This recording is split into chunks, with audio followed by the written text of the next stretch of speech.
Bonjour à toutes et tous, bienvenue dans cette nouvelle vidéo où on va encore parler de rapidité sur son site. Et pour ça, je vais vous présenter la différence entre des GIFs et des fichiers au format MP4. Encore beaucoup à l'heure actuelle font l'erreur de mettre des GIFs plutôt que de mettre des fichiers au format MP4. Et dans cette vidéo, je vais vous montrer littéralement la preuve. Vous allez avoir la preuve sous vos yeux qu'un format MP4 est largement mieux qu'un format GIF. Donc la première chose à voir, c'est au niveau du GIF. Ici, donc là j'ai un GIF sur ma bannière que j'ai pu mettre ici en image. Il faut savoir que le GIF fait 15 MO d'espace. Donc ça va prendre 15 MO, c'est assez énorme sur disque. Donc 14,8, donc quasiment 15. Et alors que par exemple, le même fichier mais en vidéo, donc c'est ici, ça se passe. Elle fait 10,58 mégas et c'est une vidéo qui représente exactement le même GIF, hein. C'est exactement la même chose.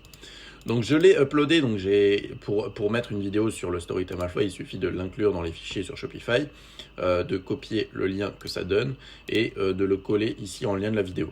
Et à ce moment-là, une fois que je l'ai copié ici en lien de la vidéo, je vais pouvoir ici sélectionner la vidéo plutôt que l'image. Et là, on voit instantanément la différence. On voit instantanément la différence. Pour encore mieux voir la différence, je vais désactiver la superposition. Donc là, c'est la vidéo. Et si maintenant je remets l'image, là, c'est le GIF. Donc c'est en beaucoup moins bonne qualité, c'est saccadé. Ça prend plus de place, donc plus de temps à charger.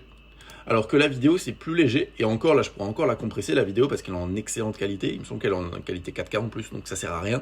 Donc je pourrais encore plus diminuer son espace de stockage. Et c'est plus rapide à charger de 1 et de 2, c'est beaucoup plus joli de manière totalement objective, c'est beaucoup plus joli, c'est fluide, alors que maintenant je remets le GIF c'est saccadé, c'est moche, c'est pas en très bonne qualité, alors que ça prend plus de place. Donc là vous avez vraiment la preuve sous vos yeux qu'il faut à tout prix mettre tous vos formats, enfin tous vos GIFs en format MP4, c'est très important. Même si vous avez une vidéo qui n'est pas fluide comme ça, mais que c'est une séquence d'images à la suite, mettez-la quand même au format MP4. Et pour ça, si vous avez maintenant un GIF que vous voulez mettre au format MP4, mais vous n'avez pas le MP4 de base, vous pouvez simplement taper sur Google GIF to MP4 et à ce moment-là, il y aura des convertisseurs en ligne totalement gratuits qui vous permettront au moins d'avoir un fichier MP4 qui sera beaucoup moins lourd qu'un GIF et en tout cas beaucoup plus joli. Donc voilà, c'est à peu près tout pour cette vidéo. Pour le Storytime Alpha, vous pouvez mettre des vidéos un peu partout, hein. Ici, type de média, vous pouvez sélectionner la vidéo dans le image avec texte ici. Si maintenant, par exemple, vous voulez mettre une vidéo, tac, lien de la vidéo, là tu colles ta vidéo que tu veux. Là j'ai collé donc le même lien que la bannière. Et à ce moment-là, il y a la vidéo qui s'affiche ici. Donc c'est exactement la même chose sur les autres sections. Avec le Storytime Alpha, vous avez la possibilité de mettre des vidéos un peu partout. Donc voilà, à ce moment-là, je vous conseille largement de mettre une vidéo plutôt qu'un GIF, parce que regardez-moi comme c'est moche les GIFs, alors que tout de suite, une vidéo, boum, c'est beaucoup plus joli. Donc voilà, c'était à peu près tout pour cette vidéo. Vous en avez la preuve maintenant. Transformez-moi vos GIFs, s'il vous plaît, en MP4. C'est très très important.